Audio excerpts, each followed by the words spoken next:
Hi, eBay sellers. It's Suzanne A. Wells, and welcome back to another episode of eBay the Right Way. Today's date is July 20th, and this is episode 18. Wow, almost up to 20 episodes. Thanks to all of you out there listening who tune in every week to find out what I'm going to be rambling about and for some good eBay content. But I do feel like with each episode, the mood becomes more relaxed, and I really like how the podcast is evolving. I feel like I'm talking to my eBay friends not only about eBay, but chatting about life. And based on my podcast stats, it appears that the listeners like it this way too. And I always love to hear from you, so feel free to email me at suzanne@suzanneawells.com or reach out on Facebook or YouTube. And it's really weird how there is no engagement on a podcast. Everywhere else I am on the internet, on social media, through my eBay store, email, there's a way for my audience to let me know how I'm doing, whether with a thumbs up or a thumbs down or a comment, but can't do that on podcasts. So all I can really do is watch my stats and hope you will reach out and let me know how I'm doing. So we're going to start off with a little personal story of something fun I got to do this week.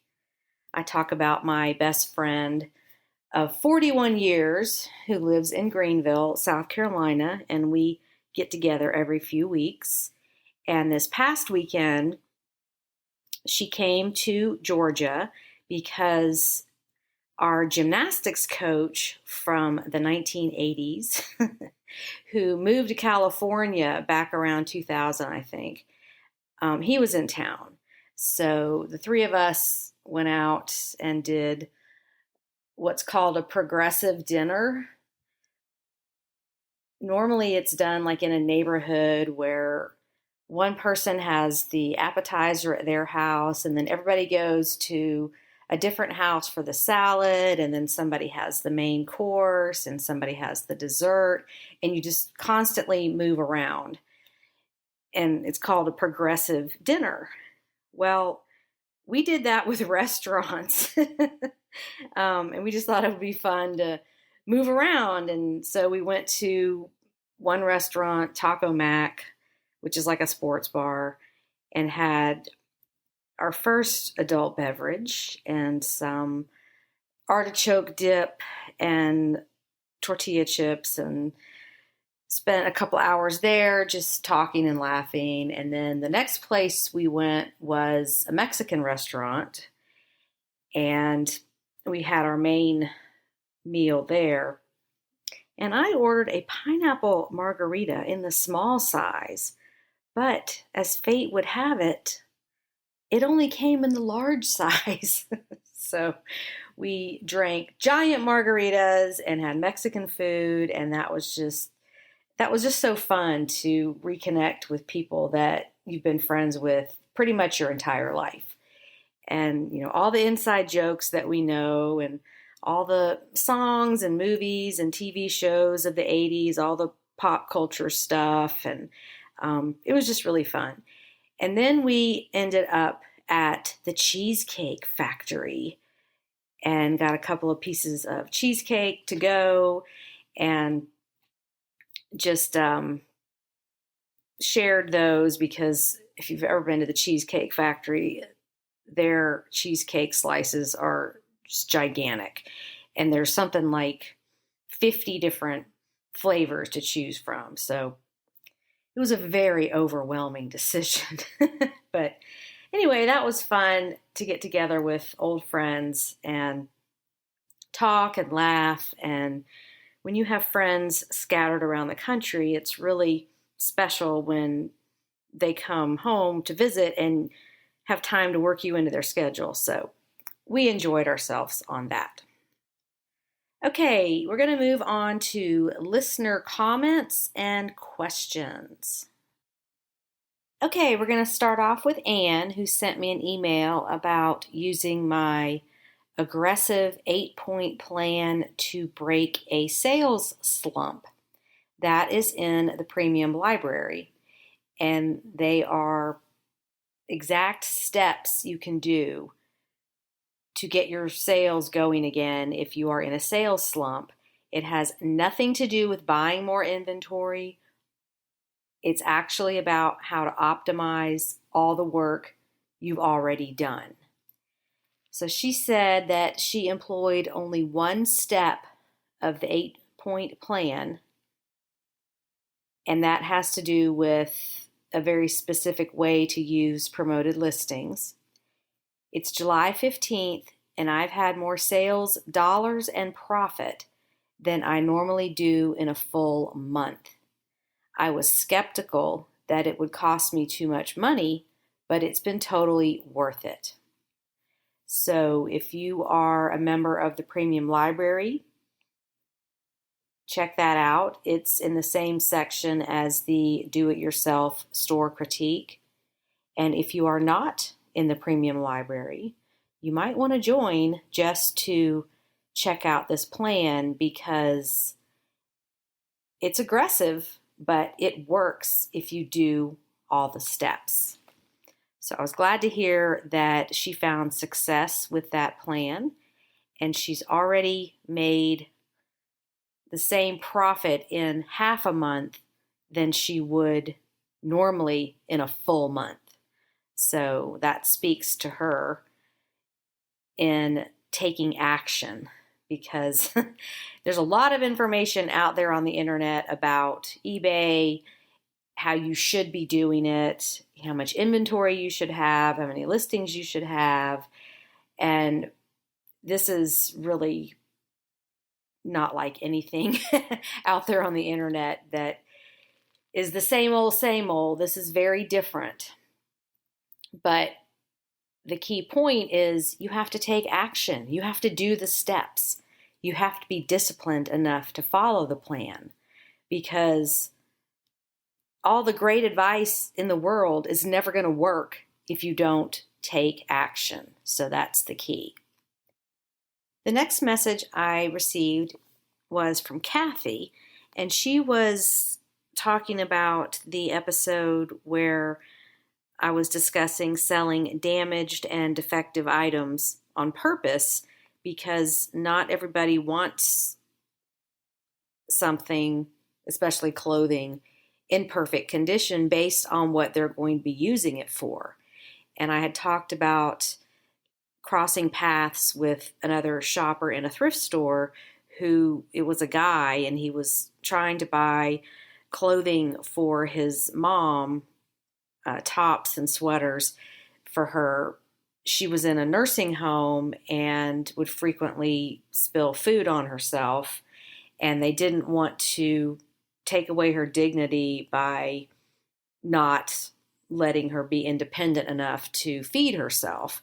So the family figured, well, let's just still buy her nice clothing, but let's buy it used at thrift stores, and it doesn't have to be in perfect condition, because it's probably going to get food stains on it. But that was why he was in the thrift store, was looking for clothing for his mom. And I remember watching him and thinking he kind of needed a little help maybe. He just didn't really know what he was looking for. He looked very out of place and uncomfortable in that setting.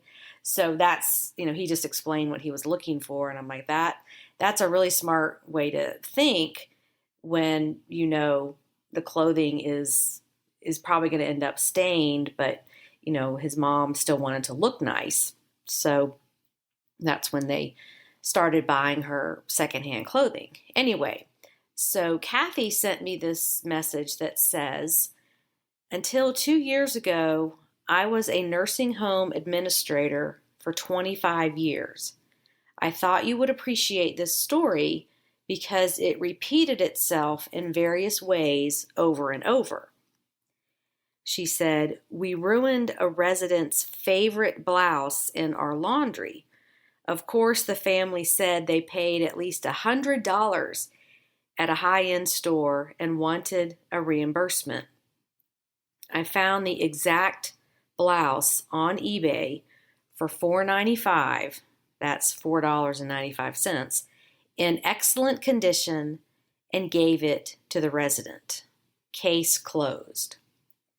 Missing and damaged items are a frequent and chronic problem for any nursing or assisted living home. eBay has saved me more times than I can count.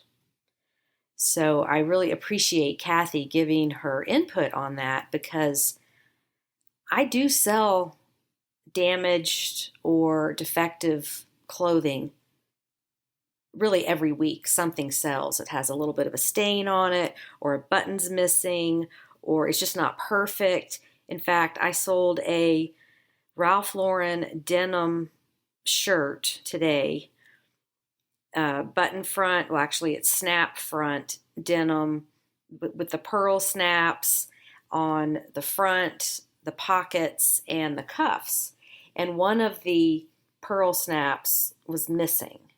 And so I noted that in the listing, and I feel like this is going to someone who works outside or in a barn, or, it doesn't matter if it's in perfect condition. They just like their denim shirts because they are durable and high quality. And when you're working outdoors or in like a farm atmosphere, that's important. So this is just to reinforce things don't have to be perfect. A lot of times I don't find the defect till I get the item home anyway, and I'm not just going to trash it. I'm going to try to sell it. But, especially if the clothing is for a situation where it's going to get dirty, it's going to get stained, it might get torn, it's going to be worn outside, it's going to be worn as a layer. It really doesn't matter. So don't be such a perfectionist if that is your nature, which it was mine when I started eBay. I had to learn that, there's a buyer for everything. Just show them what you got, and eventually someone is going to purchase it, and they're going to be perfectly happy with it. So as our population ages and nursing homes and assisted living homes, there's so many being built around me in Metro Atlanta, but that's a situation we should pay attention to. And, people who live in nursing homes, assisted living, who are slightly disabled or maybe severely disabled, they still want to look nice. They still want nice clothing, and there's no reason they can't look nice. And so when you find these higher end brands that have some little defect or flaw, try listing it anyway and see what you get. Next is an interesting email from Bill, who is a guy. He said, "Let me begin by saying thank you. I love the materials in the premium library and learn something new on every video I watch. I have sold off and on eBay since 2003. Hard to imagine I have been there almost 20 years. Yeah, I know that feeling, Bill. I started that year too. So he went on to say that he is working his way through the bra course. I am 6'4" and about 300 pounds.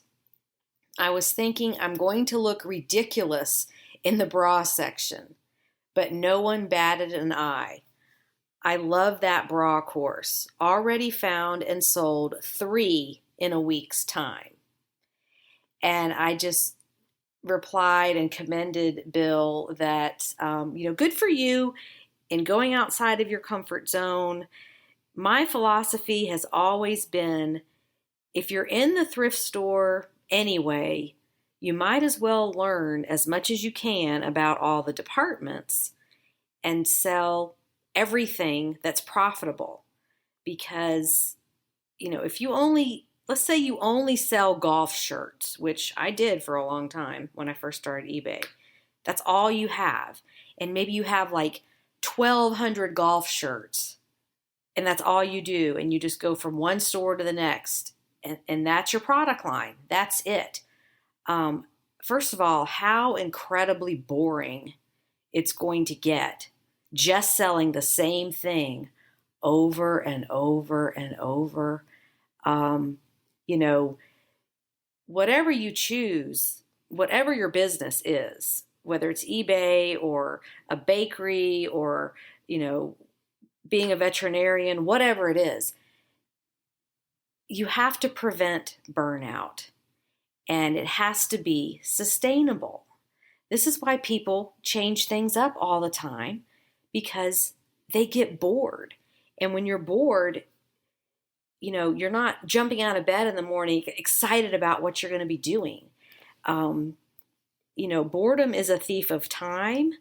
It's a thief of enthusiasm.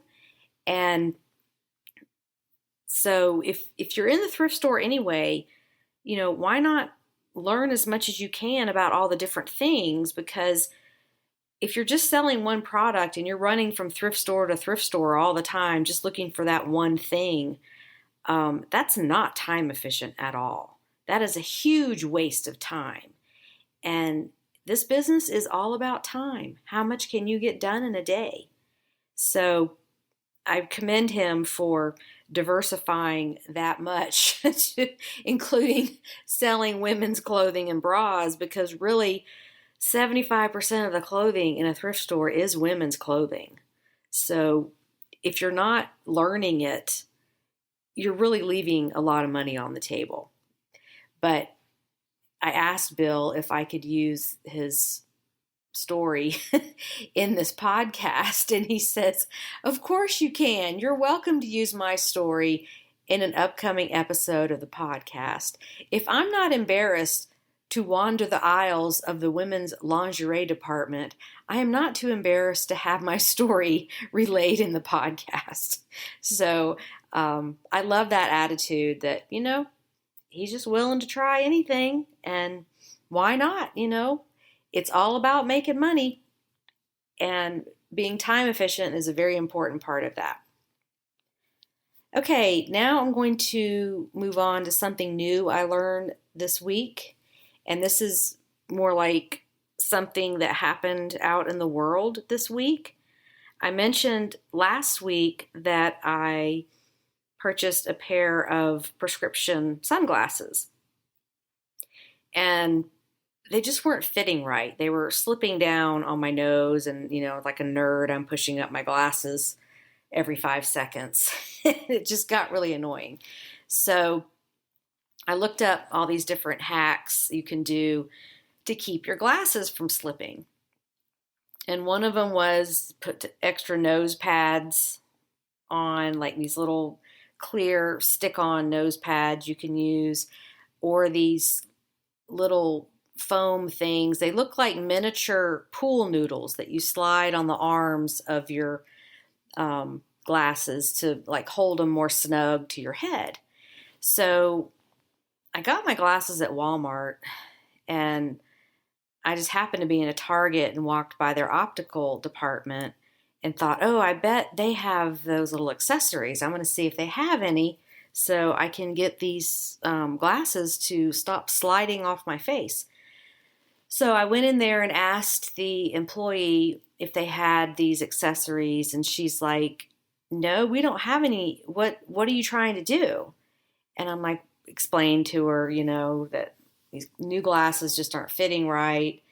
And she's like, oh, I can fix that for you.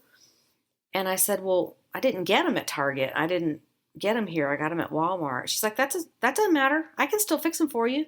And I said, well, what's the charge on that? She says, nothing. We just do it for free, which I did not know. So I gave her the sunglasses, and she put them in some kind of little machine that heated up the plastic so it could be molded and moved and bent, and she got them to fit perfectly. And I thought, that was so nice. And I said, are you sure there's no charge for that? And she's like, no, It's perfectly fine. We do this all the time. And, she didn't have to help me. She could have said, oh, we only do this for our customers. Do you have your receipt when you bought them? Let me look you up in the computer and make sure you're a customer. She could have been a real pain and not helped me. But she went out of her way to do something nice that took less than 5 minutes that, really helped me out. And I just really appreciated that. So, that's the kind of business person I want to be, is you just do the right thing and you just help people when they need it. And I don't know if that's, Target's policy or if she was just being nice because there was no other customers in there. But I just wanted to commend this employee's actions and put that out there into the world, that you will never go wrong helping someone and doing the right thing for them. So try to be the better seller and go the extra mile and do the right thing, because when we're customers out in the world, we really appreciate it when people do the right thing for us. So you get back what you put out there. Next up is what happened in my eBay store this week. I did not have any earth-shattering sales. It was very steady. I sold cashmere sweaters. Here we are in the middle of summer, and those are selling. I sold some Dryel at-home dry cleaner starter kits.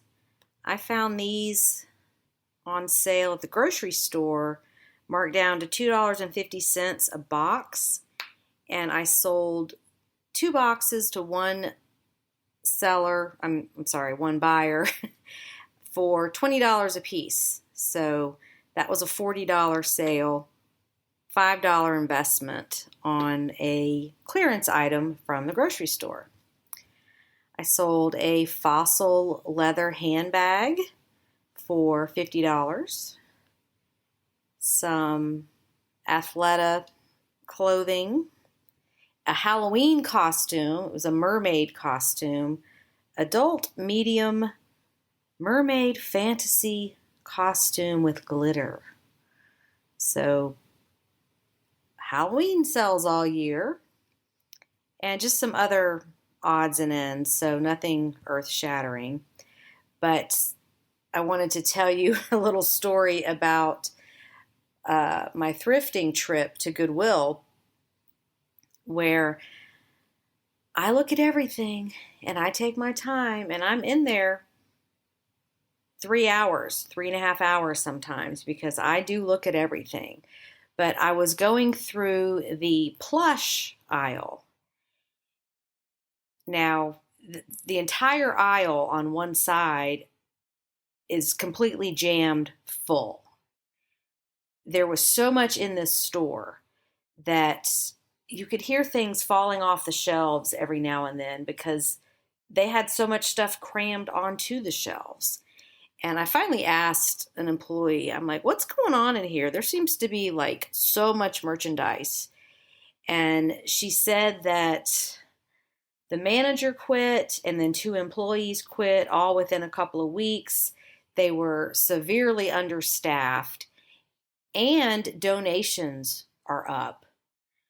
So what they normally do is they pull the oldest color tag every week, and she said they just throw it in the dumpster. So that's kind of harsh. But that's not being done because they don't have enough people working there. So they just keep putting out more and more stuff and not pulling the oldest stuff off the shelves and the racks like they would if they had enough help. So, I mean, this store is just busting at the seams. There's so much stuff in there. So I took a photo of the plush aisle, which I will include in my sales update video for July, so you can see what I'm talking about. But anyway, it took a good half hour, 45 minutes to go through that entire section, because it's 3 shelves tall, and it's just completely jammed full of stuffed animals. So there was another younger couple kind of ahead of me looking through everything. And they were just looking at what was on top. They weren't digging like I was digging. So I was listening to them because they were right there. I couldn't help it. And I knew they were resellers because they were looking things up on the eBay app. And they were doing it wrong. They were looking at current listings, not completed listings. So they weren't even getting the right information. But I just didn't say anything. I'm just minding my own business, shopping. And so they were only buying things that were $1. Some of the plush was marked at $3. So, I was basically letting them pre-select everything I was going to buy. They picked up this vintage Mrs. Potato Head plush. It was $3, but it had a tag on it from 1991, Play School 1991. So definitely vintage. And it only had some of the little Velcro stick-on things. So it had her eyes. It had these little flower things that I think were barrettes, and then a hat. And it only had one ear. So they put it back because it didn't have all the pieces, and it was $3. And so I immediately picked that up because it was vintage, and it was Mrs. Potato Head. That's very well known. But my friend says, oh, it must be the Van Gogh edition because it only had one ear. I thought that was brilliant. So I did purchase that, and I'm about to list that in my store as soon as I'm finished making this podcast. I did find some Kohl's Cares plush, Charlie Brown new with tag. He was $3. And a little Beatrix Potter Peter Rabbit pull toy that was 50 cents. But, this is just another example of don't assume that just because other resellers are in the store or have been there before you, that there won't be anything left for you. Because everyone has their criteria for what they're going to choose to resell. I personally hate listing pants. I hate photographing them. They just don't sell for me unless it's athletic, like leggings or yoga pants. But I just don't like them. I just don't like working with them. It doesn't excite me. So I don't even look at the pants. But, that may be somebody else's jam is they love selling jeans and that's all they want to do. Well, you know what? You can have them because I am not interested. But I thought, these plush items that this young couple rejected and put back, they're perfect for me. Some of them will sell for $40. So a $3 investment is fine. But, they may have had a budget. Maybe they were only going to spend $20 and they were picking only 20 things for $1. You never know. Just don't assume that everything's always going to be picked over. And that if there are other resellers in the store, that they know as much as you do. Because I know for a fact, I know more than most people. And I watch them put things back. And I'm like, yeah, put it back. Because I know what it can sell for because I've sold it before. Or I've seen on Money Making Mondays or the $100 sales thread that other people have sold that thing. So that other reseller in the store might not know what I know. They might not want to ship something. They may have had a bad experience with a particular item. Like, it was returned or they had to, do a refund for an item not as described or something like that. They're like, I'm never selling that again. Or they don't ship internationally. And a lot of things I buy intentionally knowing, oh, this is definitely going to go to Europe. This will go to Australia. It's like, I just know because I've done it so much. So that was just an interesting observation watching other people shop and watching what they put back because, sometimes it's perfect for me. And then I moved on to look at ties. And this tie bin was just, overflowing with ties. And I stood there for a minute or so thinking, I really need to look through all of those. But this is such a mess. I can't even get one out without all of them falling. So I took all of them out and put them in my cart and then put them back neatly one by one as I looked through them. Probably took me 30 minutes to go through all of them, but I found 3 Hermes ties. That's Hermes, not pronounced Hermes. Hermes is the French pronunciation. And those ties added together, I have up for sale for a total amount of $200. One is a $100 tie, and then the 2 others are $50 ties. And I found some other ties in there as well. But that was another example of, if you just take the time to look, there's going to be treasures in there. It's just, I had to convince myself to look through all of those ties because, what if something's in there and I didn't look through all of them? I'm going to be leaving money on the table. And this is a perfect segue into this week's vocabulary builder.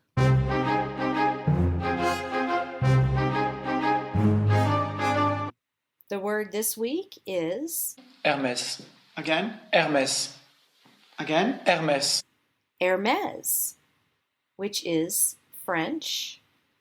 This is the luxury brand spelled Hermes. It is not pronounced Hermes or Hermes. And I can't tell you how many times I've heard it mispronounced, especially down here in the South where words are mispronounced frequently. It's a constant battle to pronounce things correctly. So about this brand, Hermes is a French luxury goods manufacturer established in 1837, specializing in leather goods, lifestyle accessories, home furnishings, perfumery, jewelry, watches, and ready-to-wear apparel. Its logo, since the 1950s, is a carriage with 1 horse. And again, the pronunciation. Hermes. Again? Hermes. Again? Hermes. It's actually spelled out when you go online to listen to the pronunciation of words you're not sure how to pronounce. Lowercase AIR dash capital MEZ. So the emphasis is on the second syllable. Hermes. Again? Hermes. Again? Hermes. And that is your vocabulary word of the week. And now for the main topic of the podcast. Some more stories about the most interesting and unusual items I have ever sold on eBay since 2003. So the first item I want to talk about is simply a pair of movie theater tickets. I think it was Regal Cinema. And I got these because I donated blood. The Red Cross, I guess, was pretty desperate at the time, and they were giving away freebies if you donated blood. So this was at the high school when my kids were in high school, and they were advertising this blood drive, which I've never been a real committed donator of blood because I just don't have great veins. And I think the needles they use for donating blood are really big because my arms would just get totally bruised, like my entire arm. And, they'd have to try 3 and 4 times and then go get somebody else who's more experienced. And, I began to think it wasn't really me, it was whoever was drawing the blood just wasn't doing it great. So I didn't donate for a while, but the high school was really pushing this to, get the parents to come donate. So I did. And your little freebie was a t-shirt and a pair of movie tickets to Regal Cinema. Well, I was never a real big moviegoer. I just like watching movies at home. It's more comfortable. You have everything you need. You can pause it when you need to. Or if you miss something, you can rewind and go back and watch it again. Like sometimes movies move pretty fast and you miss stuff. So anyway, I'm like, I wonder if I can sell these on eBay. And so I did. I looked it up. And people were selling Regal Cinema movie tickets for like $12 a piece. And they sold in just a few days, and I shipped them to Hawaii. Apparently, everything there is really expensive, so that was a deal on movie tickets. That's what people would do, is order them on eBay, and you could get them cheaper on eBay than maybe you could locally. So I thought that was fascinating that somebody would buy movie tickets on eBay. And, it was free to me, so I didn't miss out on anything. It didn't cost me anything. But just to follow up to the blood donation story, I don't donate at all anymore because in 2014, I got really sick and was anemic and didn't realize it. And I just kept feeling worse and worse and more fatigued and just headaches. And my kids were like, "Mom, why is your face gray?" Like something was seriously wrong. And so I went to the doctor and explain what was happening. It's like, we're going to check your blood. Maybe you're anemic. And so the nurse that was drawing my blood and doing the hemoglobin test, she looked at me and then she looked at the other nurse and she was like, "Go get Dr. So-and-so." And she was like, "Did you drive yourself here?" And I was like, "Yeah." And she's like, the doctor came over and looked at it, the results, and they're like, "We need to get you to the hospital right now for a transfusion. Apparently your hemoglobin's supposed to be somewhere between 11 and 14, and mine was 6. And no wonder I felt so bad." So I actually did drive myself to the hospital because it was right next door. And I'm like, I'm not paying for an ambulance to take me, 100 yards. I can make it. Got over to the hospital. They admitted me. This was at 4 o'clock in the afternoon. I had to stay overnight because it takes like 2 to 3 hours per pint of blood to transfuse. So I was getting 3 pints. But, as soon as that first pint was about halfway in, I just came back to life. It was just like a miracle. And all I could think about was, thank you to the people that donated this blood so that I can have it because I really needed it.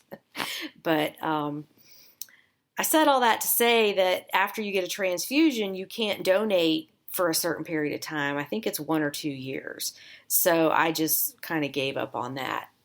But the superstar blood donator in my family is my brother-in-law, who, oh my gosh, they just called him all the time. Red Cross was always calling him. He would donate, as often as possible. Either he had the most rare kind or he had the most common kind that they always needed, and he was just cooperative and went and did it. And he had this card that was like the, 10-gallon club at Red Cross, like gold star blood donation guy. But he actually ended up donating a kidney and saved this little girl's life. And so he can't donate anymore. But I feel like, he's covered the bases. I don't need to worry about donating blood. So that was like the whole backstory of how I got some free movie tickets and sold them on eBay.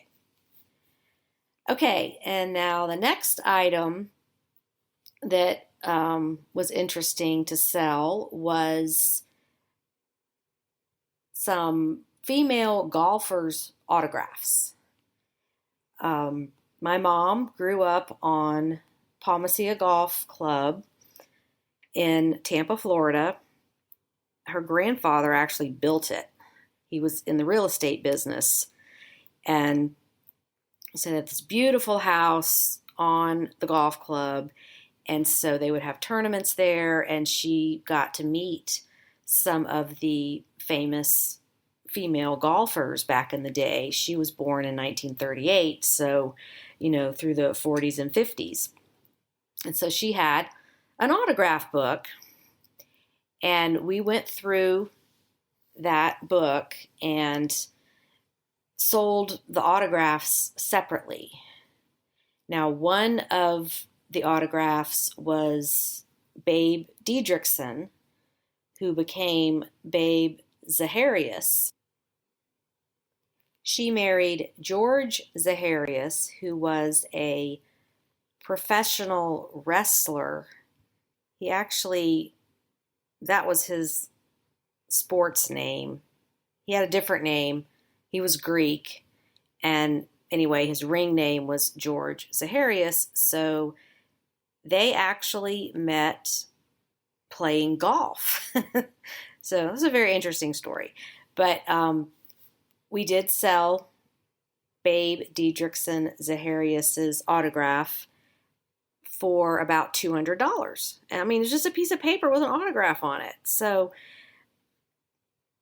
that story, I'm sure, hits home with a lot of people who are baby boomer age, maybe cleaning out their parents' possessions. And when you come across things with autographs on them, or even old documents, receipts from stores that don't exist anymore, or ticket stubs or playbills from Broadway plays, or any of that old kind of stuff, that it's history. You can sell all of that. So look into that if you're in that situation of cleaning out. Be careful what you throw away, because pieces of paper are only going to become more valuable because they're going to be getting older and older, and there's going to be less of them, and they're going to be more meaningful to collectors. And I know for a fact that in a lot of these house cleanouts, it's just so overwhelming. People don't know what to do with all this stuff, and they may not go through all these papers and see what's in there. So a lot of this history and memorabilia is getting destroyed or thrown away, and it's just going to be gone forever. So if you're able to take the time to go through these things, there are definitely treasures out there. You just don't realize it. Postcards, photographs. People don't have to be famous in the photographs. What collectors want is the photographs of vintage fashion, buildings that don't exist anymore, like old Walt Disney stuff, Disneyland, Disney World stuff, in the background, old cars, anything that is historical and shows a point in history in a photograph or on a postcard has value. So just keep that in mind. There's just so much to sort through, and Lord only knows how much of this stuff has just been destroyed. Somebody was telling me they were cleaning out a house and they just had a burn day, and they literally just got, a 55-gallon metal drum and just burned papers and documents all day long. And who knows what was burned up that could have had value and been meaningful to a collector. So just putting these little nuggets in your brain. But we have made it to the end of another riveting and extremely fascinating podcast. I'm being sarcastic. I hope you enjoyed it. Again, this is Suzanne A. Wells teaching you how to do eBay the right way. And you can find me on YouTube and Facebook under the same name. Be sure to follow me on your favorite podcast platform as new episodes are added every week. Be nice to each other. Make sure you are living the life you want, and have a profitable and productive and fun day on eBay. I'll talk to you next week. Bye.